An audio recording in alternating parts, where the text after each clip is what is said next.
Everyone, welcome to Yadnya investment academy. मैं हूं आस्था and आज मैं आपके लिए जो ये वीडियो लेके आई हूं ये काफी एक्साइटिंग है क्योंकि ये न्यूज तो बड़ी है लेकिन समझ में नहीं आ रहा कि इसका मतलब क्या है। Yes, I am talking about RBI ने जो इंटरनेशनल ट्रेड सेटलमेंट अलाउ कर दी है इंडियन आईएनआर में। अब इसको हम एक एक करके समझते हैं, इसका मतलब क्या है, इसका प्रोसीजर क्या होगा, इसकी जरूरत क्यों थी, इसके benefits end of course and में कोई ड्रॉबैक्स या मेजर कंसर्न्स तो नहीं है। तो सबसे पहले हम समझते हैं इसका मतलब। देखो, जब भी पहले हमारे ट्रेड्स होते थे ना, अगर हम कुछ भी इंपोर्ट या एक्सपोर्ट करते थे तो हमें कभी कभी उसकी जो पेमेंट थी मोस्टली केसेस में उस कंट्री की करेंसी में पे करनी पड़ती थी या फिर जो वाइडली एक्सेप्टेड करेंसी है जैसे कि यूएस डॉलर उसमें करनी पड़ती थी। बट अब आरबीआई ने क्या कर दिया है, उन्होंने एक ऐसा सिस्टम बना दिया है जिसमें अब अगर हम इंपोर्ट कर रहे हैं या एक्सपोर्ट कर रहे हैं उसकी जो इनवॉइसिंग यानी कि जो बिल बनेगा या फिर जो हमें पेमेंट्स करनी होंगी वो इंडियन आईएनआर में ही होंगी यानी कि इंडियन रुपी में होंगी। तो ये थी हमारी जो लेटेस्ट न्यूज चल रही है एंड इसका जो रेट डिसाइड होगा ना that will be dependent upon के मार्केट का उस टाइम पे, मतलब इंडियन रुपीस का मार्केट प्राइस क्या चल रहा है। अब इसको गवर्न करेगा फेमा यानी कि foreign exchange management act and उनके जो भी रेगुलेशंस लेड किए गए हैं। अब कोई भी अगर कंपनी है या इंडिविजुअल पर्सन है जिसे बाहर से पैसे भेजने हैं या मंगवाने हैं तो वो बैंक्स के पास जाएंगे तो उन्हें हम ऑथराइज्ड बैंक्स बोलते हैं। एंड ऐसी ट्रांजैक्शन को करने के लिए ऑथराइज्ड बैंक को पहले परमिशन लेनी पड़ेगी आरबीआई के यानी कि रिजर्व बैंक ऑफ इंडिया से। अब इसके लिए ना एक उनको अकाउंट खोलना पड़ेगा जिसको हम स्पेशल अकाउंट बोलते हैं, जिसको हम वॉस्ट्रो अकाउंट बोलते हैं। अब वॉस्ट्रो और नॉस्ट्रो दो अलग तरीके के अकाउंट है बट इस चीज में हम बात करेंगे वॉस्ट्रो अकाउंट की। वॉस्ट्रो अकाउंट क्या होता है समझो कि ये एक तरीके का अकाउंट है जिस केस में जो फॉरेन कंट्री का बैंक है, जैसे कि एग्जाम्पल से समझाती हूं, जैसे सिटी बैंक है यूएस में, ठीक है, वो अकाउंट खोलता है इंडियन बैंक में, चाहे वहां की बाहर की ब्रांच है या यहाँ इंडिया में आके, एंड इंडियन आईएनआर में ही अपना अकाउंट खोलता है। तो उसको हम कहते हैं वॉस्ट्रो अकाउंट। जब हम एज एन इंडियन बैंक किसी और का पैसा संभालता है यानी कि योर मनी, जैसे इस केस में एसबीआई के साथ उन्होंने अकाउंट खोला तो SBI is handling the money of किसका, सिटी बैंक। तो सिटी बैंक यानी कि एक फॉरेन बैंक जब डोमेस्टिक कंट्री के बैंक में अपना अकाउंट खोलता है वो भी उनकी डोमेस्टिक करेंसी में, उसको हम वॉस्ट्रो अकाउंट बोलते हैं। अब जैसे इस केस में इंपोर्ट्स या एक्सपोर्ट्स होंगे तो जब हम कहीं पे से भी सामान इंपोर्ट करते हैं तो हमें जो उनको पेमेंट करनी है, ठीक है, उसके लिए वो जो पेमेंट होगी वो आईएनआर में होगी, ठीक है।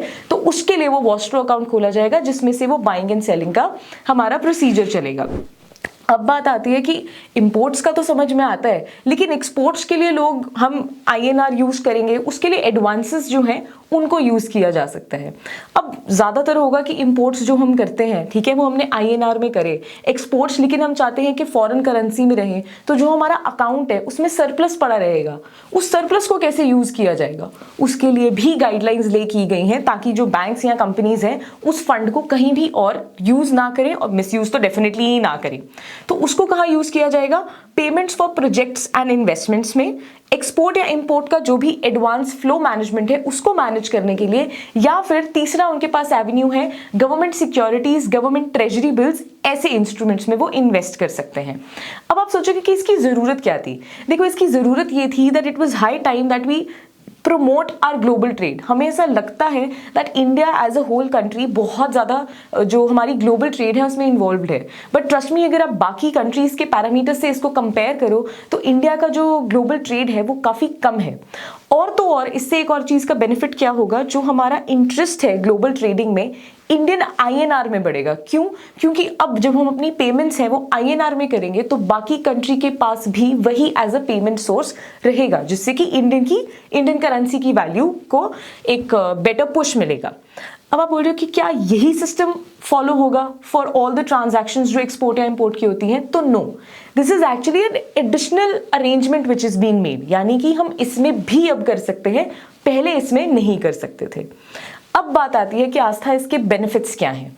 देखो, इसका सबसे पहला बेनिफिट ये है कि जो हमारे फॉरेन एक्सचेंज का जो रिजर्व है ना वो प्रिजर्व होगा। कैसे प्रिजर्व होगा?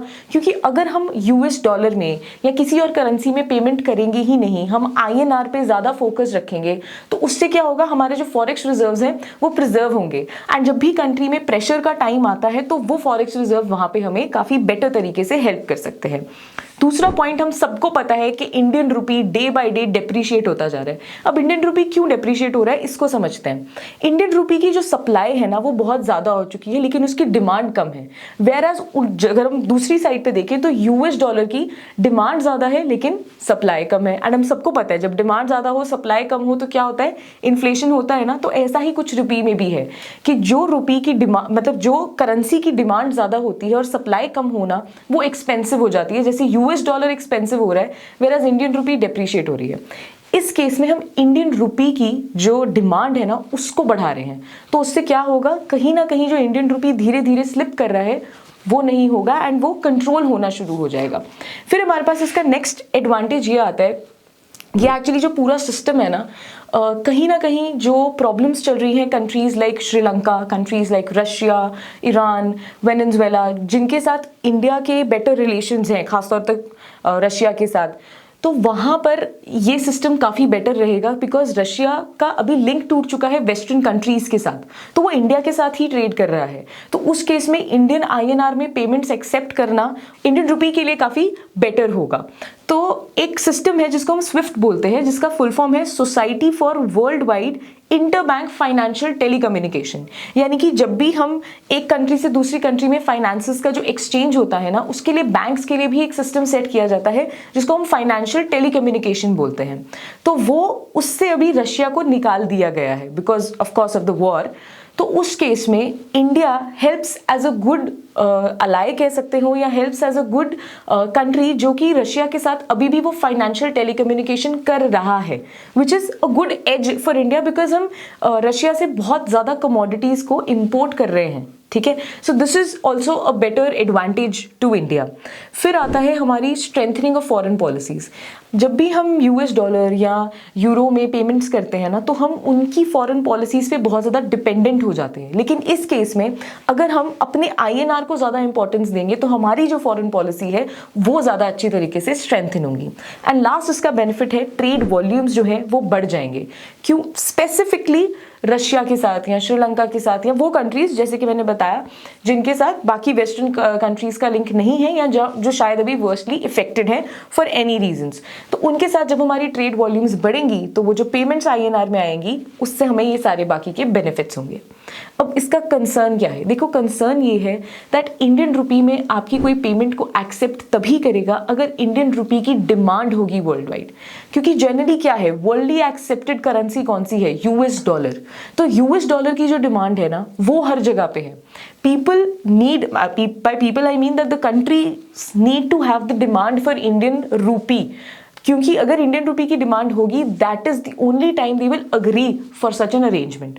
Also this policy is in a lot of favour of जो रशिया यूक्रेन का वॉर चल रहा है and the kind of trade relations that we are having with Russia.